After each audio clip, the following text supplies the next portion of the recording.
అంటే మీరు చూసిన ప్రొడ్యూసర్స్లో అంటే మీరు ఒక సినిమా తీశారు కాబట్టి రేపు ఇంకా సినిమాలు చేయడానికి రెడీగా ఉన్నారు, స్టోరీస్ కూడా రాసుకొని పెట్టుకున్నారు కాబట్టి మీరు అడిగిన ఏ ప్రొడ్యూసర్ అయినా సరే నాకు యాక్ట్ చేసే హీరోయిన్ కావాలి లేదా పలానా యాక్టరే కావాలి నాతో రావాలి అలాంటి క్వశ్చన్స్ ఎవరిని అడిగారా? ఎవరిని అడగలేదు. నేను ముందే అడగకముందే నేనే చెప్పాను. నేను కథ వినిపించిన తర్వాత సార్ మా ప్రొడ్యూసర్కి ఎస్పెషల్లీ అంటే ఆయన అడిగాడని కదా నేను చెప్పాను ముందే, సార్ ఏమున్నా మీరు ఏమున్నా బయట చూసుకోండి, సినిమాని సినిమాలాగా. ఎందుకంటే ఇది మన సినిమా ఆఫీస్ అనేది ఒక దేవాలయం లాంటిది.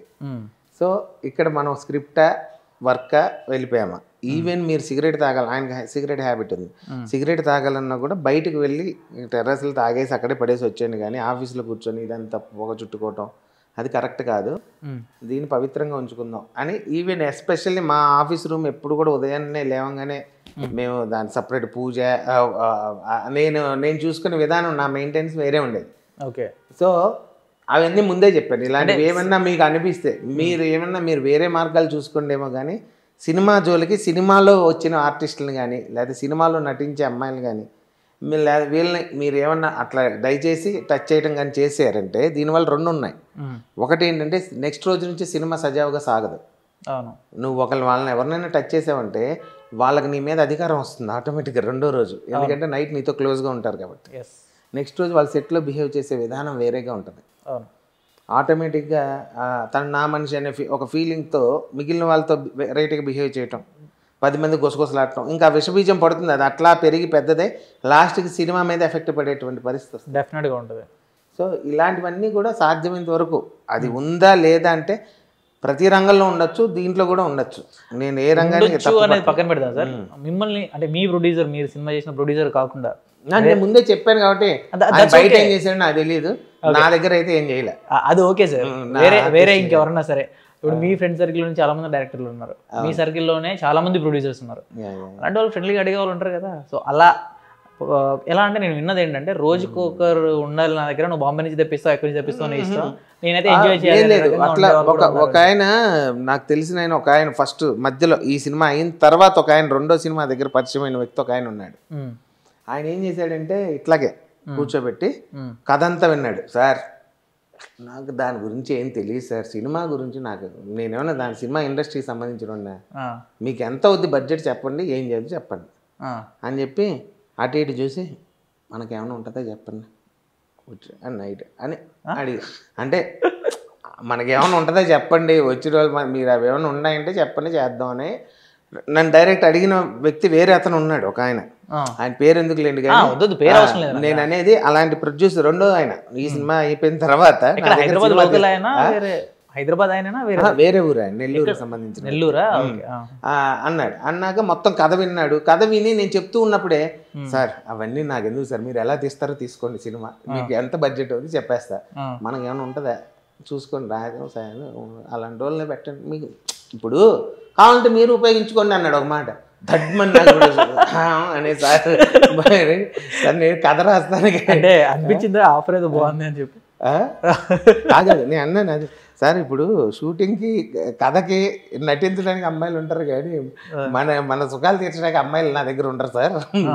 సో అలాంటిది ఏమైనా ఉంటే వేరే, నేను అలా కాదు, నేను ఎదగాల అంటే ఇక్కడ రెండు రకాల వ్యక్తులు ఉన్నారు సార్. చాలా మంది కూడా ఫస్ట్ అసలు ప్రొడ్యూసర్కి ఆ విధంగా ఎరవేసి పట్టే వాళ్ళు కూడా ఉన్నారు. ఓకే, నేను కాదన్నాను. వాళ్ళ ఆ విధంగా మీన్స్ లైక్ చెప్పడం ఎలా చెప్తారు సార్ వీళ్ళు? వాళ్ళు ఏంటంటే సినిమాలో నేను ఎదగాలి, నేను ఏదో పెద్ద స్థాయికి వెళ్ళాలి అనేటువంటి పర్సెప్షన్ ఉండదు వాళ్ళకి. వాళ్ళకి ఏంటంటే ఒక 2-3 సినిమాలని ఒక 2-3 చూసామా, ఆడి దగ్గర 2 లక్షలు, ఇడి దగ్గర 3 లక్షలు, ఇడి దగ్గర ఒక 4 లక్షలు, చాలా సినిమాల్లో కూడా చూపించుంటారు కదండి మనకి. నేను ఇంత ఇలాంటి సినిమాల్లో మనం చూసుంటాం. అది సినిమా సినిమాలు వాళ్ళు కొన్ని కేస్ స్టడీస్ తీసుకునే చేస్తుంటారు ఆ క్యారెక్టర్స్. నేను అనేది ఏంటంటే అలాగా మభ్యపెట్టి ఏదో సుఖం పబ్బం గడుపుకొని కొంత డబ్బులు వెనకేసుకొని దాంతో సైడ్ ట్రాక్ చేసుకొని వెళ్ళిపోయే వాళ్ళు ఉంటారు. సో ప్రతి మనిషికి ఒక వీక్నెస్ ఉంటుంది. సో డబ్బు ఉన్నవాడికి ఏం వీక్నెస్ ఉంటుంది, ఏదో ఇంకా వాడికి మనశ్శాంతి, ఒక రిలాక్సేషన్, నేను ఏదో ఇంకొక ఈ టెన్షన్స్ నుంచి కొద్దిసేపు హ్యాపీగా ఫీల్ అయితే చాలు అనుకుంటాడు. ఆడి వీక్ పాయింట్ వీడి క్యాష్ పాయింట్, వీడి దాని మీద కొడతాడు.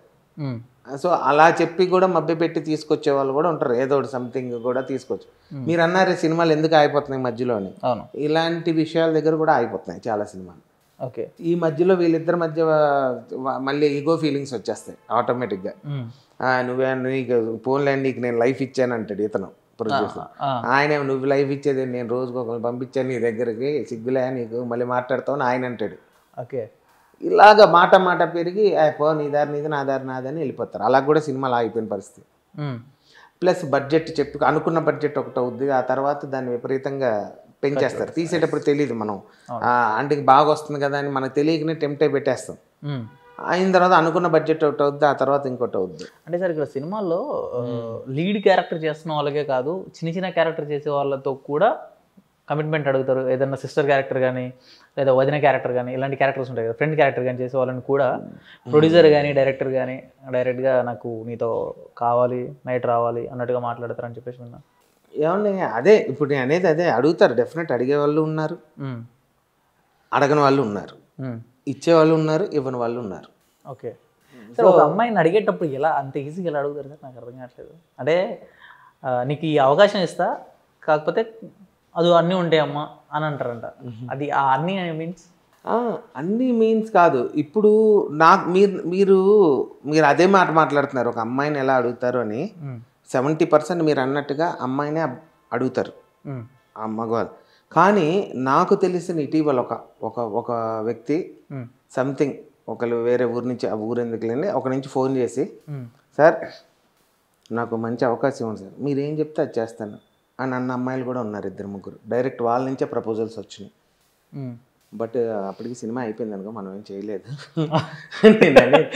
వాస్తవం, వాళ్ళు డైరెక్ట్ పెడుతున్నారు మెసేజ్లు. నాకు మెసేజ్లు పెట్టి ఏది ఒక్క సినిమా తీసిన నాతోనే అలా ఉంటే, సో ఇంకా అంటే ఫేమ్ కోసం దే ఆర్ ఆల్సో అంటే ఇదొక ఇట్లా వెళ్ళాలి అని ఫిక్స్ అయ్యి వస్తున్నారు వాళ్ళ మైండ్లో కొంతమంది. ఓకే, నేను అందరినీ తప్పు పట్టనండి, నేను ఇది కూడా ఇప్పుడు కూడా చెప్తాను, అందరినీ తప్పు పట్టను. ఓకే, బట్ అయితే తప్పు లేదని లేదు, తప్పు ఉంది బట్ అందరినీ అయితే అట్లా ఇక్కడ ఎవరు స్పెసిఫిక్గా ఆ పేరేంటి ఈ పేరేంటి అని పక్కన పెడితే, రాత్రి అయితే అందరూ రంబలే, రాత్రి అయితే అందరూ మన్మధుడే. అంటే ఎవరి కోరికలు వాళ్ళు, ఎవరి ఇష్టం వాళ్ళది. ఓకే, బట్ అయితే ఇక్కడ తప్పు అని నేను అది తప్పు అని కూడా అన్న అవసరం మీద డిపెండ్ అయి ఉంటుంది, వాళ్ళ ఇష్టం మీద డిపెండ్ అయి ఉంటుంది అంతే. నాకే ఇప్పుడు నేను చెప్తున్నా కదా, నాకే 3-4 మెసేజ్లు వచ్చినాయి అంటే ఇంకా పెద్ద వాళ్ళకి డైరెక్ట్ వెళ్ళి ఆఫీస్కి అడిగే వాళ్ళు ఉన్నారు, కమిట్మెంట్ ఇచ్చేవాళ్ళు ఉంటారు, ఇచ్చేవాళ్ళు ఉన్నారు, అడిగేవాళ్ళు ఉన్నారు. అంటే కొంతమంది అవకాశం లేకపోయినా సరే ఉంది అని చెప్పి యూజ్ చేసుకొని ఉన్నప్పుడు చెప్తారే అనే వాళ్ళు కూడా ఉంటారు. అలాంటి సినిమాలు ఆగిపోతాయి. మీరు ఇందాక అన్నారు సినిమాలు ఎందుకు ఆగిపోతాయి. ఇక ఈ విధంగా కేవలం అంటే ఒక బాగా మందు తాగొచ్చు, లేకపోతే బాగా అమ్మాయిలు ఇట్లాంటి జల్సాలు చేయొచ్చు. మీరు సినిమా చేసిన తర్వాత మీ హీరోయిన్ కానీ ఇంకెవరైనా అడిగారా సార్? నేను అడగలేదు, ఎందుకంటే మా సినిమాలో చేసిన అమ్మాయి మా జబర్దస్త్ ఫ్యామిలీకి సంబంధించిన అమ్మాయి ఐశ్వర్య అని తను మా ఫ్యామిలీ అంటే మా కామెడీ ఫ్యామిలీ, మేమంతా బ్రదర్ అండ్ సిస్టర్స్ లాగా ఉంటాం అందరం. అంటే ఇక్కడ నాకు అడగాలని కూడా థాట్ లేదు. ఇంకోటి నేను అడిగి ఇప్పుడు నేను సినిమా తీయాలా, ఇప్పుడు ఇలాంటివన్నీ చేయాలా అనేది పక్కన పెడితే, నాకు ఈ థాట్స్ అన్ని పక్కన పెట్టి నేను గెలవాలనే ఫీలింగ్ ఎక్కువ ఉండేది. ఓకే, అంటే ఇన్నాళ్ళ నుంచి వెయిట్ చేశాం కదా ఒక ఆపర్చునిటీ కోసం. సో ఆపర్చునిటీ వచ్చింది మన చేతిలో, దాంట్లో సక్సెస్ అవ్వాలని ఫీల్డ్లో ఉన్నప్పుడు ఈ టైప్లో ఎవరెవరిని అడగాలనే దానికంటే నా క్యారెక్టర్కి ఎవరు సెట్ అవుతారు, ఎవరెవరిని పెట్టాలనే ఆలోచనలోనే ఎక్కువ ఉన్నాను. ఓకే, డన్ సార్, వదిలేద్దాం.